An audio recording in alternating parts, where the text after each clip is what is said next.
bike day. Let's go get it. Well, it's new to me at least. I'm excited about it.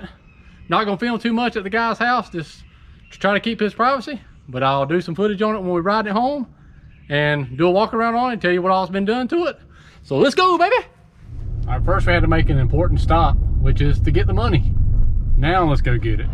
All right, fellas, here it is. 2014 V-Strom 1000. One owner bike.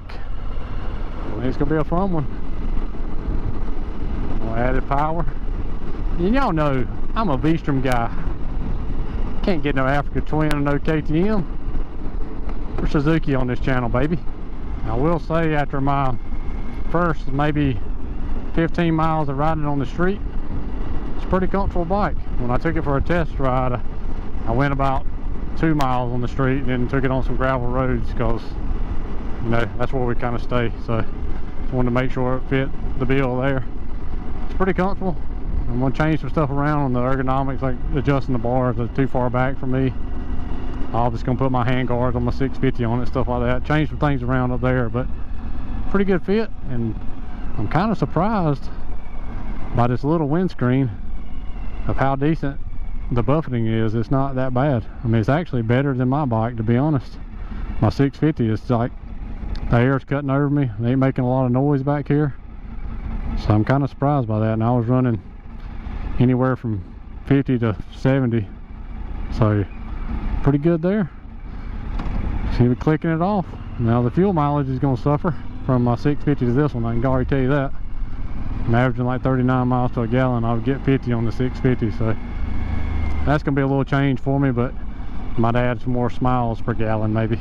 So far, pretty impressed. Definitely got a shit-eating grin on my face, I can guarantee you that much. Alright, while I got my helmet and stuff on, we'll take it down this little path. Let's test this off-road capability on climbing the hill. And test these tires. Oh.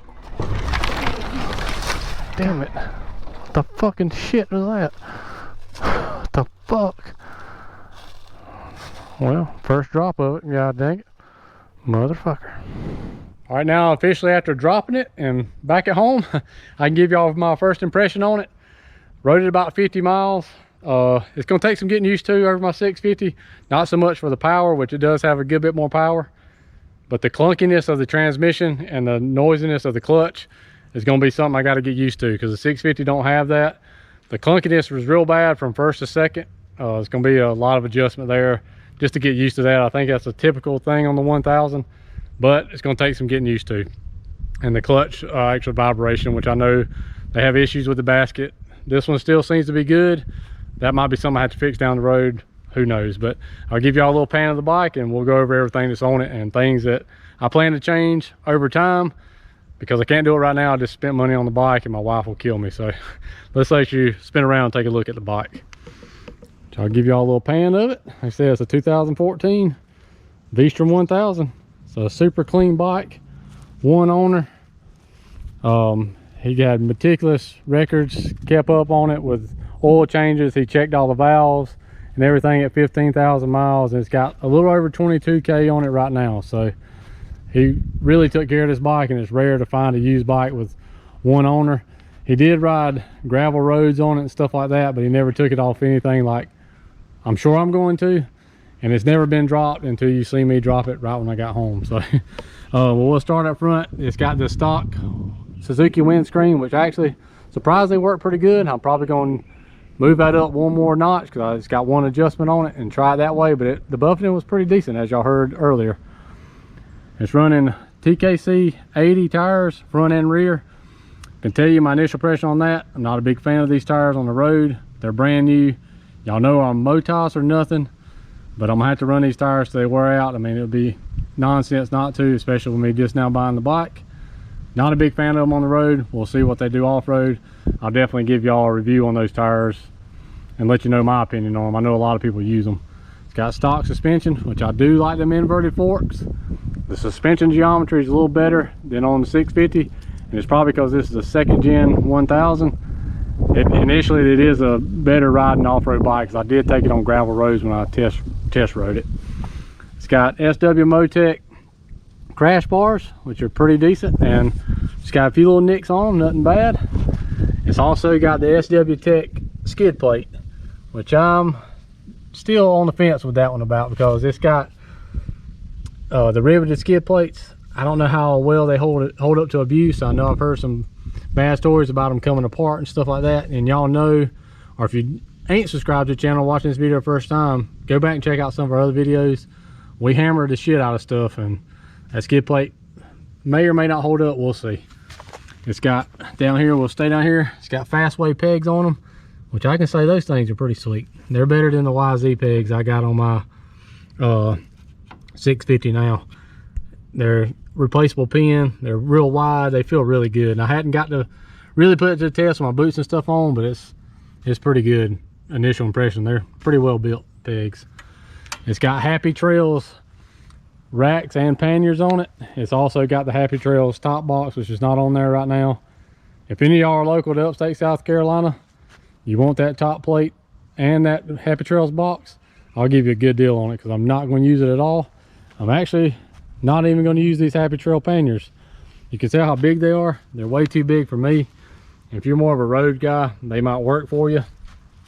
And they're nice built panniers. I mean, they're in good solid builds, but stick out way too wide for me in the stuff I do. So I want to run my Tusk pilot panniers on there, but I might have to find a different rack system, I think. I'm not sure about that yet. I'm gonna try to do some trading out. We'll see how that ends up, but I'm gonna use my soft bags at some point. He's also got a PVC tube in there for the tool holder, which is pretty cool. I'm gonna try to retain that on any racks I use, because I want to do one on my other bike, never did. I said back here, run the TKC 80 on the rear as well. It was new until it started today. I think they had like 20 miles on them. So I said, not a big fan of them on the road yet, but we're going to try them and give you a good review on them after we hammer on them a little bit and see what happens on that. Same thing on that side, Happy Trail panniers. It's got the stock hand guards, which I'm going to switch mine over from my 650 over to this bike. So I'll be doing that here shortly. Need to adjust the bars a little bit. It does have Oxford heated grips, which I'm amazed by them. I got the Tusk heated grips on mine now, and it's just the kind you stick to your handlebar, and you can slide the grips, any kind of grips, over top of it. They do okay. They get kind of warm, but nothing to write home about. These right here, I turned them on for about let's say about 30-40 seconds at 50%, and they was already hot. I went up to 100, and it got so hot you barely could touch them. Now the weather was pretty warm outside, but they're pretty good. I was impressed, I can tell you that. It's got the stock seat, of course. You see the paint's all in good shape. A little bit of scratches on the fork, nothing to be surprised about. It is a 2014, it's not brand new. What else can I say? Oh yeah, the only real scratch it's got on the bike is right there. Just a one little bitty nick, that's it. He did that with a wrench. It's all pretty clean. Like I said, like 200, something like that. Little 22,000 miles, not hurt at all. I just got to get used to all the vibrations that the clutch and the gearbox clunkiness over the 650. It's a big difference. Well, there's a look at the new bike. I'm super excited about it. Can't wait to ride it more. The first big ride I'll get to take it on is the Palmetto ADV Rally, but I got to do some tweaking to it first with adjusting the handlebars, getting my hand guards on there, getting used to it a little bit by just playing around on it. But I'm super excited to see what I can do on it. I think it's gonna be a lot of fun. Can't wait to get out on some big adventures on it and do some moto camping, of course, and all that's coming up soon. But we'll make a few tweaks to it here and there. Like I said, it'll take time, but I'll definitely keep everybody updated.